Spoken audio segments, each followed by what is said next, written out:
Sveiki visi! Taigi prieš pradėdama šitą video norėčiau visiems padėkoti, kurie prenumeravo mano kanalą, nes atsikėlęs ryte pamačiau, kad kanale yra virš 100 prenumeratorių per 2 savaitės. Taip pat sulaukiu labai daug komentarų video apie youtuberius, kurie kuria video lietuvių kalba.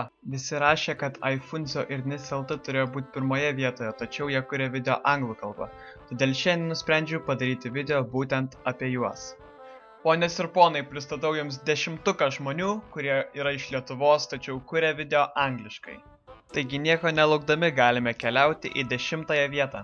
Joje yra žmogus, kurio kanalo pavadinimas yra Lucid Plane.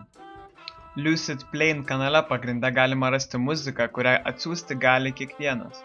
Jo kanalo tikslas pagrinde yra garsinti kitų žmonių muziką. Prenumeratorių skaičius yra irgi nuostabus – 221 000 prenumeratorių.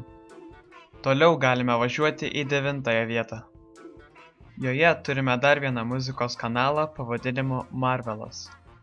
Šio kanalo tikslas yra beveik identiškas Lucid Plane kanalui, o jame yra 222 000 prenumeratorių. 8 vietoje yra Dionate kanalas. Jis užsiema žaidimo League of Legends montažų kūrimu ir turi 229 000 prenumeratorių. Toliau keliaukime į 7 vietą. Joje įsitvirtinęs su 357 000 prenumeratorių yra A-Friend. Jis savo kanale pagrinde kelia RuneScape video ir išsiskiria labai laisva anglų kalba. Manau, tas jiems stipriai padėjo suburti tokią didelę auditoriją. Nieko nelaukdami galime keliauti į 6 vietą. Joje turime kanalą nelabai lengvų pavadinimu Maerkas Toiloas. Jo kanale pagrinde radau animacinių filmukų compilationus bei kelis žaidimų reviewus. Nors jo kanalas nėra labai aktyvus, YouTube'e jis jau turi 377 000 prenumeratorių. 5 vietoje turime dar vieną muzikinį kanalą, kurio pavadinimas yra dar sunkesnis – DJ3P51LON. Jis į savo kanalą pagrinde kelia muzikinius video ir uždeda visiškai ne clickbait paveiksliukus, tokius family friendly. Bet šiau nepaisant to ar paisant to, savo kanale jis turi 425 000 prenumeratorių. Va padavė biškį muzikinių kanalų, taigi 4 vietoje dar vienas muzikinis kanalas pavadinimu Lithuania HQ. Juos tikrai visi labai gerai žino, man asmeniškai jų muzika irgi patinka, o savo kanale jie turi 442 000 prenumeratorių. Ir pagaliau top 3, kurio 3 vietoje paskutinis muzikinis kanalas šiandien HD Sound D.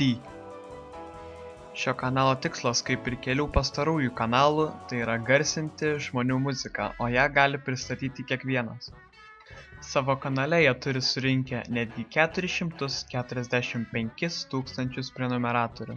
Antroje, sidabrinėje vietoje, turime žmogų, kurio kanalo pavadinimas yra iFunzo. Jo pagrindinė veiklos sritis yra LOL'o aukštos kokybės montažų darymas. O savo kanale jis turi netgi 571 000 prenumeratorių. Ir pagaliau 1 vieta. Daugelis tikriausiai jau žinote, kas joje yra. Ir tai yra NIS.lt. Jis kuria žaidimo Team Fortress 2 montažus. Per dieną stengiasi išleisti po 2 serijas ir YouTube'ą laiko savo pagrindiniu pajamų šaltiniu. Per ilgą savo kanalo gyvavimo laikotarpį jis sukaupė neįtikėtiną skaičių. 610 000 prenumeratorių. Šiandienai tiek. Jeigu patiko, nepamirškite paspausti like ir subscribe mygtuku. Su visais atsisveikinu ir iki.